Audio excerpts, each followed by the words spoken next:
Good morning guys. Gagawa tayo ng pandesal. Ang oras na yun ay 5:50 in the morning. Ako'y gagawa ng pandesal. Itong mga pandesal ay pamilya sa mga Pilipino, diba? Masarap sa breakfast. Ayan, umpisan natin gumawa. Ayan, meron akong 4 cups of all-purpose flour, 1/2 cup of sugar, then 1 tablespoon of yeast,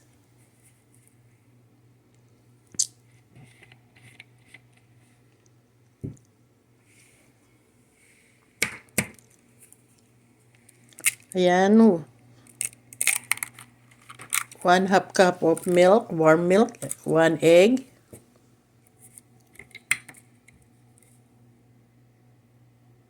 tapos 50 ml of olive oil. Kahit anong oil lang gusto nyo guys, pwede.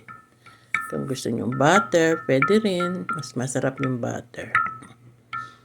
Haluin natin gusto at i-mix natin dito sa dry ingredients.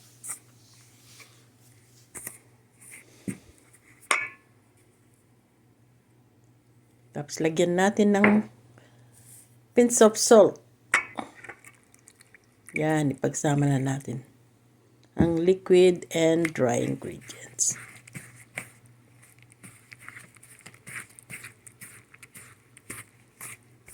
Ang all-purpose flour po ay 4 cups.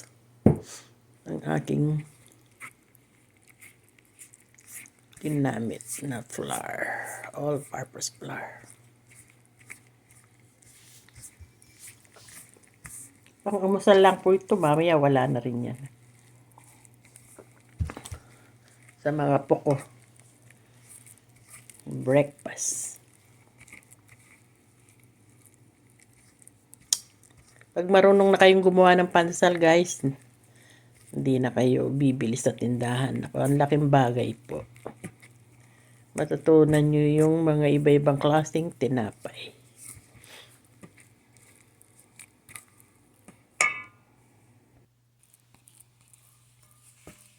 Ayan, palisanin natin ng 1 hour sa warm place. Ako linalagay ko yan sa ilalim ng oven ko. Okay. Ayan, after 1 hour, ibabasto natin siya. At ikakat ng mga maliliit. Yung style ng tatay ko nung nagpapandesal siya sa Pilipinas. Nung kami ay salukuyang pinag-aaral ng aking tatay. Yan, dyan po kami natapos ng pag-aaral sa paggawa ng pandesal. Ayan. Lagyan natin ng breadcrumb guys at hatiin natin ng mga 50 grams ba.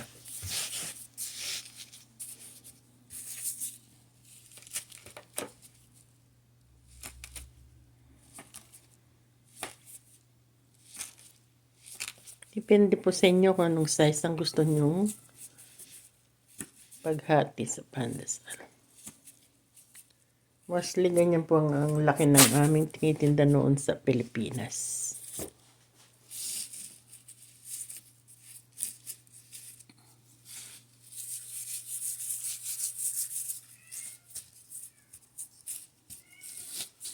Kasi na po kayo, ako lang mag-isa. Wala akong cameraman, camera woman, hawak ko yung camera kaya medyo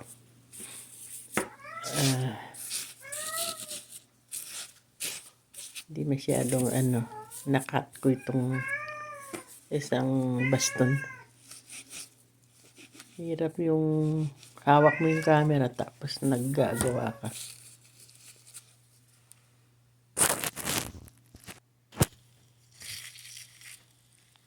Yan, nilagay na natin sa isang baking pan.